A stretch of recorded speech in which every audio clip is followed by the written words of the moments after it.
में चुनाव हुआ था तो मोदी जी भी विकास की बात करते थे, आप भी विकास की बात करते थे, लेकिन अब सब लोग बात कर रहे हैं धर्म की, जाति की, बीफ की, गौमांस की। इन सब बातों से विकास का जो एजेंडा है वो तो पीछे रह गया। स्वाभाविक रूप से रहेगा, मगर कौन जिम्मेदार है? राजा जी, मेरा एक अनुरोध है कि आप पहले जो चुनाव हुआ करता था तो महंगाई का, बेरोजगारी का, मतलब इस सब पे, मतलब ये मुद्दे पे चुनाव हुआ करता था। लेकिन अब जो चुनाव होता है ये सिर्फ गौ माता के नाम पर, मस्जिद के नाम पर, हिंदू मुसलमान के नाम पर। जी हाँ दोस्तों, ऐसे ही कुछ सवाल आपकी अदालत में रजत शर्मा जो अमित शाह गृह मंत्री से जब पूछता है तो सीधा गृह मंत्री तिलमिला जाता है और उसको घुमाने लगता है। जी हाँ दोस्तों, तो आइए हम पहले ये वीडियो देखते हैं जो आपकी अदालत में रजत शर्मा कैसी कैसी उनसे सवाल करता है और अमित शाह गृह मंत्री कैसे सवालों से वो भागने लगता है। तो आइए हम सबसे पहले ये वीडियो देखते हैं। चैनल पर नए हैं तो चैनल को सब्सक्राइब कर लीजिए, अपने भाई रिजवान को जरूर सपोर्ट कीजिए। तो आइए हम ये वीडियो देख लेते हैं। में चुनाव हुआ था तो मोदी जी भी विकास की बात करते थे, आप भी विकास की बात करते थे, लेकिन अब सब लोग बात कर रहे हैं धर्म की, जाति की, बीफ की, गौमांस की। इन सब बातों से विकास का जो एजेंडा है वो तो पीछे रह गया। स्वाभाविक रूप से रहेगा, मगर कौन जिम्मेदार है? राजा जी, मेरा एक अनुरोध है कि आप भारतीय जनता पार्टी पर दोष मर दिया जाता है, तो इसको भी थोड़ा देखना चाहिए। कैसे देखें जी, अगर वो ये बात कहें कि अगर बीफ खाना है तो भारत में मत रहिए। उन्होंने ऐसा नहीं कहा है एग्जैक्टली कहा कि मुसलमान इस देश में रह सकते हैं लेकिन बीफ खाना छोड़ना होगा। सबसे पहले कौन गया?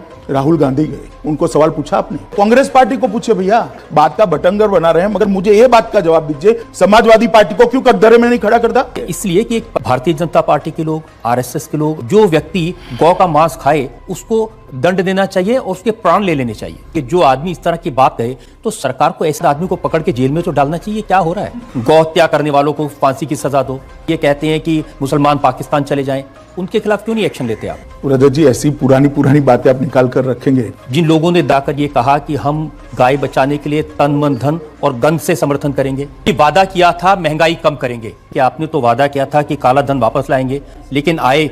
ये बोलना ठीक नहीं है, ये बोलना ठीक नहीं है। हर व्यक्ति के खाते में 15-15 लाख रुपए लाने की बात किसानों से वादा किया था कि अच्छे दिन आएंगे, लेकिन आत्महत्या के नंबर बढ़ता जा रहा है, किसान सुसाइड कमिट कर रहे हैं। तो अखबारों की सुर्खियां देखकर मुझे सवाल करेंगे तो ऐसा ही होगा रजत जी। लेकिन अखबारों की सुर्खियां तो ये है ना, किसान तो आत्महत्या कर ही रहे। बीट मुझे लगता है ये सवाल कांग्रेस के नेतृत्व को पूछना चाहिए और कि जनता का तो नुकसान होगा। के लिए जिम्मेदार कौन है रजत जी? ये जिम्मेदार कांग्रेस पार्टी है। या फिर ये कहें कि भारतीय जनता पार्टी के नेताओं में अहंकार है और आपको उन्होंने नरभक्षी कहा बार बार। चलो भाई, मैं तो लालू जी का भाषण सुन रहा था, वो कह रहे थे कि अमित शाह ने तंत्र मंत्र का षड्यंत्र करके उनके ऊपर पंखा गिरा दिया। मैं लालू जी को अपने ही बयानों को थोड़ा याद कराना चाहता हूँ कि वो ही कहते हैं कि कौवा काटेंगे, कबूतर काटेंगे, चूहा भगाएंगे, हल्दी और उसका धुआं करेंगे। मुझे ये समझ में नहीं आता, कौवा काटने से पानी आएगा क्या? कबूतर काटने से रोड बनेगा क्या? हल्दी और जो वो क्या होता है, सिंदूर, क्या कुछ बोले थे, उसका धुआं करने से शिक्षा आ जाएगी क्या? या चूहा भगाने से रोजगारी आ जाएगी? मुझे मालूम नहीं कौन से जमाने में लालू जी रहे। शुरू के दिनों में जब चुनाव हुआ था तो मोदी जी भी विकास की बात करते थे, आप भी विकास की बात करते थे, नीतीश कुमार भी बताते थे क्राइम के आंकड़े कितने हैं वो, लेकिन अब सब लोग बात कर रहे हैं धर्म की, जाति की, बीफ की, गौमांस की। देखिए, आपकी लाइब्रेरी से सारे भाषण निकाल कर देख लीजिए, किसने गौमांस का भाषण सबसे पहले, भाषण या इंटरव्यू बिहार में किया? आपको मालूम होना चाहिए, लालू जी ने किया। अगर लालू जी ये कहते हैं गाय के मांस और बकरी के मांस में मूलतः कोई फर्क नहीं है, इस बात से देश के काफी बड़े हिस्से में लोगों की भावनाएं आहत होती हैं। लेकिन इन सब बातों से विकास का जो एजेंडा है वो तो पीछे रह गया। स्वाभाविक रूप से रहेगा, मगर कौन जिम्मेदार है? मैं आपके माध्यम से की जनता को पूछना चाहता हूं, किसने वहां पर बात की शुरुआत करी? और आप एक बार एक बांध को तोड़ देते हो, बाद में पानी कहां तक जाएगा उसका कोई कैलकुलेशन रहता है क्या? जनता को आप मूर्ख समझना बंद कर दीजिए। आज वही फंसे पड़े हैं। ये तो उन्होंने बांध को तोड़ते वक्त तय करना था कि क्या होगा।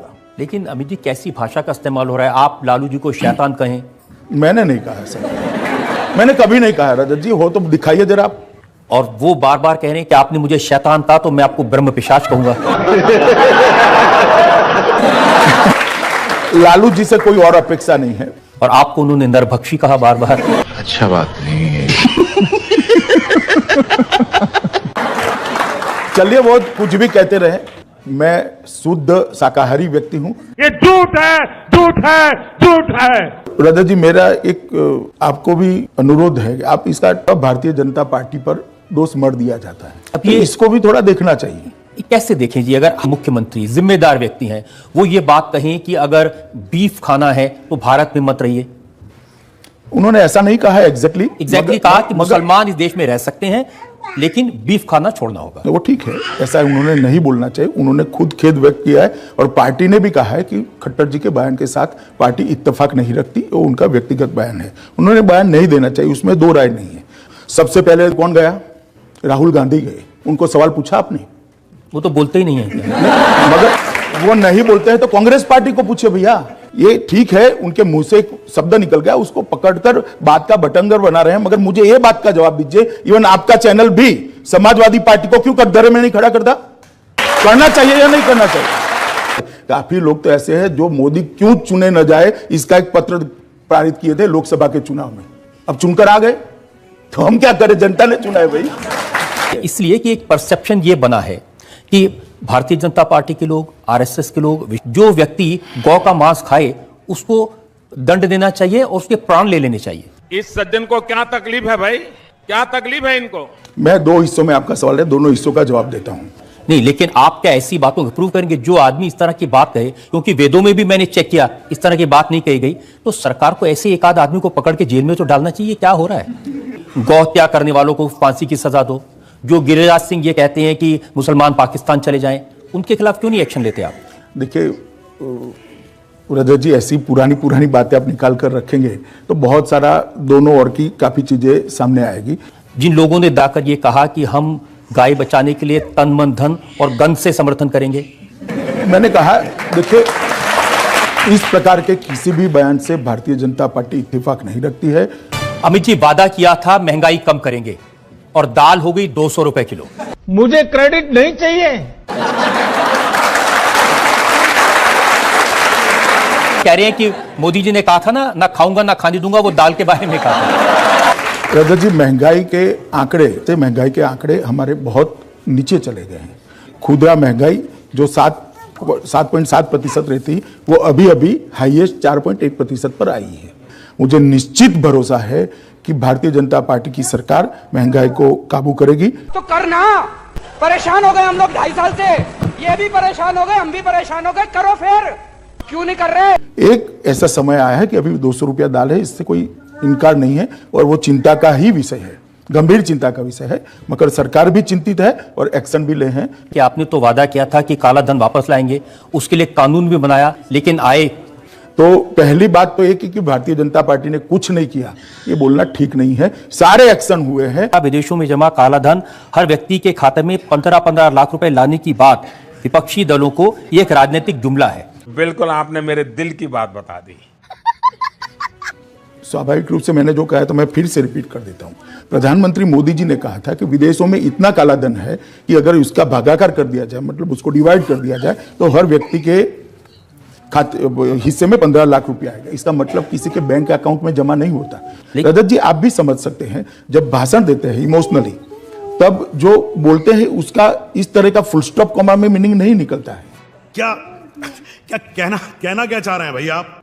तो किस तरह से भी तो ये कह रहे हैं, देखिए बगैर कॉमा फुल स्टॉप के वो रोज पूछ रहे हैं 15 लाख कब आएंगे। नहीं, पहले वो उनकी समझ पर डिपेंड है। मैं इतना कहना चाहता हूं कि सरकार के खजाने से 15 लाख रुपया किसी के अकाउंट में किस तरह से जा सकता है। लेकिन मैं आपको ये बता दूं कि लोगों के मन में ये इंप्रेशन क्रिएट किया है, कांग्रेस ने भी किया है, लालू जी ने भी किया है कि इन्होंने वादा किया था आपके 15-15 लाख रुपए अकाउंट में आएंगे और पैसा आया नहीं। वो ठीक है, आज क्लियर हो जाएगा आपके माध्यम से। तुम्हें शर्म है? कुछ शर्म आया है? और आपने किसानों से वादा किया था कि अच्छे दिन आएंगे, लेकिन आत्महत्या के नंबर बढ़ता जा रहा है, किसान सुसाइड कमिट कर रहे हैं। नंबर बढ़ा नहीं है, नंबर में 20% की कटौती होती। दूसरी बात, जहां तक किसानों का सवाल है, भारतीय जनता पार्टी की सरकार ने आने के बाद सबसे बड़ा समस्या आकाश के आधार पर खेती करने वाले किसानों की होती थी। जो कुदरती आपदा जब आती थी तब कहीं के नहीं रहते थे। भारतीय जनता पार्टी की सरकार ने जो आकाश से खेती करने वाले किसान थे, मतलब बाढ़ आ गई या सूखा पड़ गया या उनकी फसल बह गई, तो उसको 1 हेक्टेयर तक ही मुआवजा मिलता था, उसको उन्होंने 2 हेक्टेयर कर दिया, मतलब 100% का वृद्धि किया।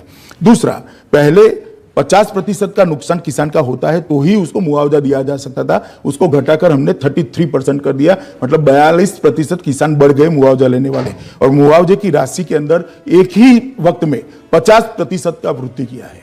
मैं मानता हूं रजत जी, इससे बड़ा किसानों के लिए कोई अच्छी बात देश के किसानों के लिए नहीं हो सकती। मगर आप अखबारों की सुर्खियां देखकर मुझे सवाल करेंगे तो ऐसा ही होगा रजत जी। वास्तविकता ये है, लेकिन अखबारों की सुर्खियां तो अभी ये है ना, किसान तो आत्महत्या कर ही रहे, बीड में, जहां महाराष्ट्र में, उसमें भी आंकड़े आप कंपेयर कर लीजिए रजत जी, कटौती हुई है 20%, और फिर भी एक भी किसान आत्महत्या करता है, ये भारतीय जनता पार्टी की सरकार के लिए चिंता का विषय है। मुझे लगता है कि मीडिया ने ये सवाल कांग्रेस के नेतृत्व को पूछना चाहिए और कांग्रेस अध्यक्ष को पूछना चाहिए, नहीं कि भारतीय जनता पार्टी को पूछना चाहिए। कांग्रेस से मीडिया में करेज होनी चाहिए। वो तो किसी भी चीज में आपका साथ नहीं देंगे। चलिए, तो हम क्या कर सकते हैं इसमें? इस प्रकार की बचकाना बातें किसी के गले नहीं उतरती, लोग मजाक उड़ाते हैं। लेकिन देश की जनता का तो नुकसान होगा। हाँ, देश की, मगर उसके लिए जिम्मेदार कौन है रंजन जी? इसके लिए जिम्मेदार कांग्रेस पार्टी है, जो किसी भी मुद्दे पर साथ देना नहीं चाहती। या फिर ये कहें कि भारतीय जनता पार्टी के नेताओं में अहंकार है और वो विरोधी दलों को साथ लेकर नहीं चलते। आप जरा एक ऑफर लेकर आइए कि क्या करना है, क्या करने से वो मान जाएंगे, हम तैयार हैं। इतना छोटा पहले कभी नहीं हुआ हो।